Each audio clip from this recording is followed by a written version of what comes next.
Hello, praise the Lord, everyone. Welcome to another episode of Wow, Word of Wisdom, powered by the Holy Bible.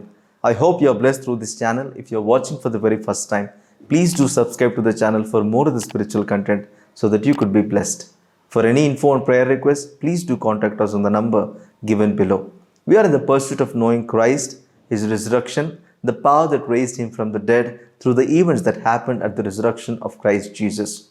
Last time around, we heard the importance of how Jesus manifested his glorious resurrected body to his disciples, upon which, when they believe that he has been risen, they will also inherit the same glorious resurrected body given through them, through the power of the Holy Spirit that raised Christ Jesus from the dead. When he had appeared to his disciples, there was one disciple who was missing, Thomas. And when Thomas had again joined the disciples, then they spoke to him about they have seen the Christ Jesus who was risen. And this is the conversation that happened between them. The other disciples therefore said to him, "We have seen the Lord." So he said to them, "Unless I see in his hands the print of the nails, and put my finger into the print of the nails, and put my hand into his side, I will not believe." Thomas was often criticized for his doubting abilities, though we don't have evidence that Thomas was always doubting about everything. But we believe in this case, Thomas wanted to make sure that his belief is sure and certain. And that's why we see Thomas is having some demands so that he could examine the body of Christ Jesus, so that he could believe in the resurrected Christ Jesus. And we see in some people, before they could believe in something, the process always starts with doubting.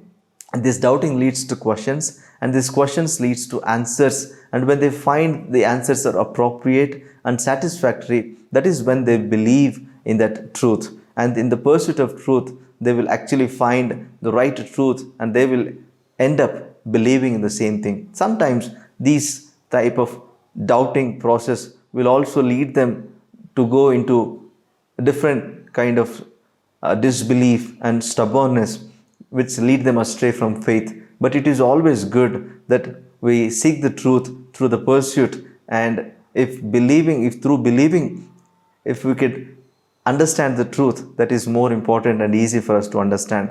And when he has put some demands so that he could examine Christ Jesus through the body of Christ Jesus, then Jesus had really appeared to him after 1 week. And when they were in the closed room, in the locked up room, Jesus appeared to the disciples where Thomas was readily available there. And we see Jesus greeting them, saying, "Peace be unto you." This was the same greeting and the same kind of appearance which disciples have already experienced. And it was like confirmation for them to believe in the risen Christ Jesus. But it was the first time for Thomas.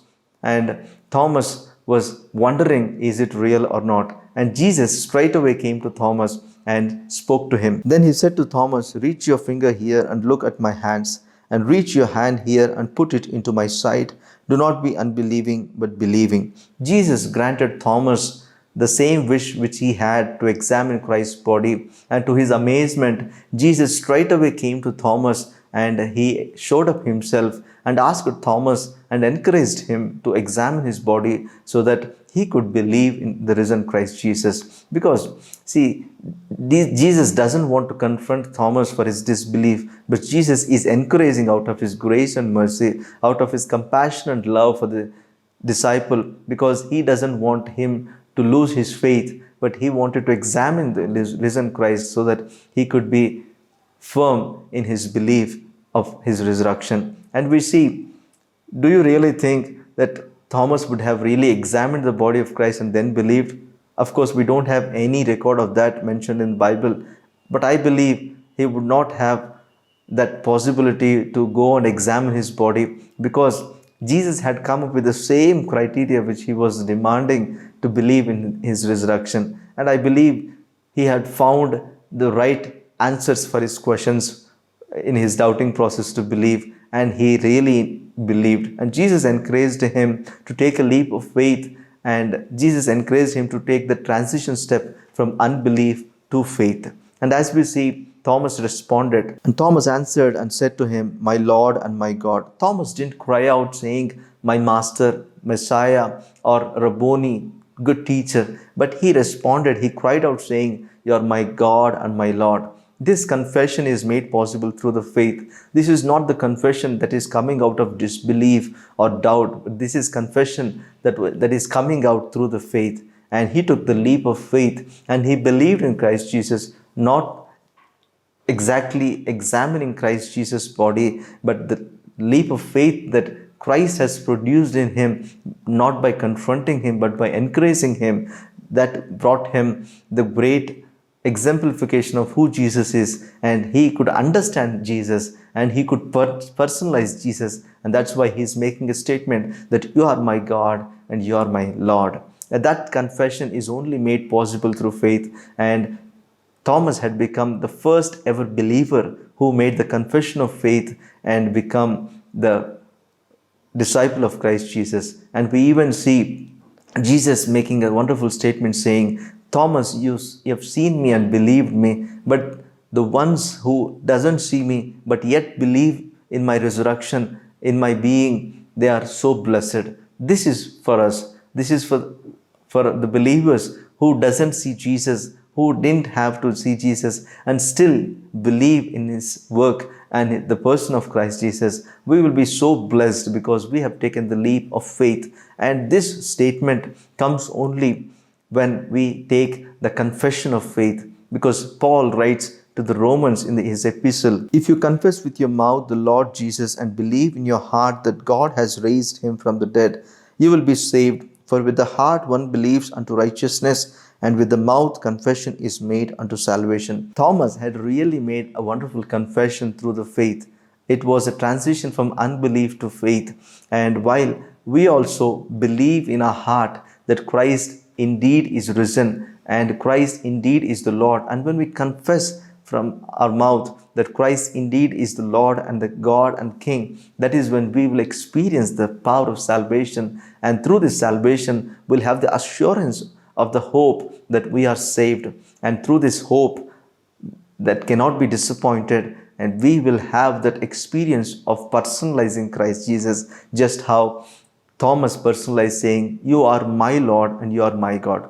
Do we have that kind of experience? It is always good to go through the process of doubting and then believing, rather than pretending to believe in something which we don't really believe. We should take a leap of faith, and we should also examine if there is any slight possibility, because Jesus is ready to show up himself so that we could examine him. And in the pursuit of knowing the truth, it's always good to believe with some evidences, but it is always good and blessed experience for us to believe in Christ Jesus without examining any of the evidences.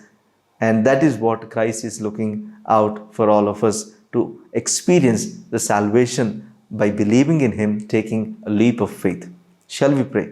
Father, we thank you, we praise you, Lord, for the faith that you have triggered in our lives, Lord, to believe in you, Lord, not by sight, but by faith. Thank you, Lord, for giving us this assurance and helping us to take a leap of faith and confessing with our faith through our mouths that you are our Lord, you are our God, you are our King.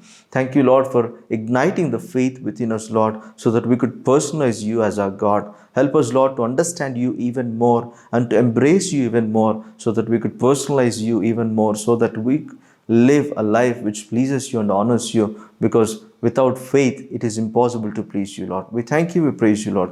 In Jesus' most holy and precious name we pray, Lord. Amen. Thank you so much for watching. I believe you're blessed. You can be a blessing by sharing this video to others as well. I look forward to meet you next Wednesday. Until such time, please take care of yourself and remember, take a leap of faith and believe in your heart that Christ is indeed risen, and confess it from your mouth saying, "You are my Lord and you are my King," and experience the wonderful salvation of God.